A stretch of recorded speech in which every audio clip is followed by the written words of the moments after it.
அனைவருக்கும் இனிய வணக்கம். அன்பின் ஆன்மீகம் யூடியூப் சேனலுக்கு உங்களை அன்புடன் வரவேற்கிறோம். இன்றைய பதிவில் நம்ம என்ன பார்க்க போகிறோம்னா 2026 வருடத்தில் ஆடி முதல் தேதி எப்பொழுது பிறக்குதுங்கிற தகவலை நம்ம சேனலில் நீங்கள் முதல் முறையாக பார்க்குறீங்கன்னா ஞாபகமாக சப்ஸ்கிரைப் பண்ணிக்கலாம். ஆடி மாதம் அம்மன் மாதம்னு சொல்லுவாங்க.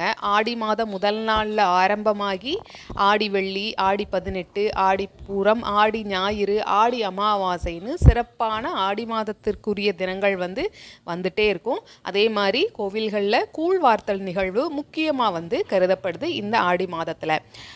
ஆடி மாதத்தில் எல்லாரோட வீட்லேயுமே மோஸ்ட்லி பார்த்தோன்னா குடிக்கக்கூடிய நீர்லையும் அம்மனுக்கு படைக்கக்கூடிய கூழ் வார்த்தல் இருக்கு இல்லைங்களா, அந்த கூழ்லையும் மோர்லையுமே வேப்பிலையை கலந்து குடிப்பாங்க. வேப்பிலைகளை கலந்து கொடுப்பாங்க. காரணம் என்னன்னா ஆடி மாதத்தில் தொற்று நோய்கள் வேகமாக பரவக்கூடிய அபாயம் இருக்குங்கிறதுனால நம்மளுடைய முன்னோர்கள் இந்த மாதத்தில் வேப்பிலையை அதிகமாக பயன்படுத்த தொடங்கினாங்க. இப்போ ஆடி மாதத்தோட முதல் நாள் அன்னைக்கு என்ன செய்யறது அப்படின்னா, அம்மன் கோவிலுக்கு சென்று அம்மனை வழிபடலாம். அப்படி கோவிலுக்கு செல்ல முடியாதவங்க வீட்டில் இருக்கக்கூடிய பூஜை அறையில் சுவாமி படங்களுக்கு பூ போட்டு அலங்காரம் பண்ணி நம்மளால் முடிஞ்சுது அப்படின்னா சுவாமிக்கு அம்பிகைக்கு நைவேத்தியமாக பொங்கல், பாயாசம், பால்னு முடிந்ததை வைத்து படைத்து நம்ம சுவாமியை வணங்கலாம். நம்ம சுவாமியை வழிபடும் பொழுது அபிராமி அந்தாதி பாராயணம் செய்வதும் அம்மன் பாடல்களை பாடுவதும் மிகவும் சிறப்பு.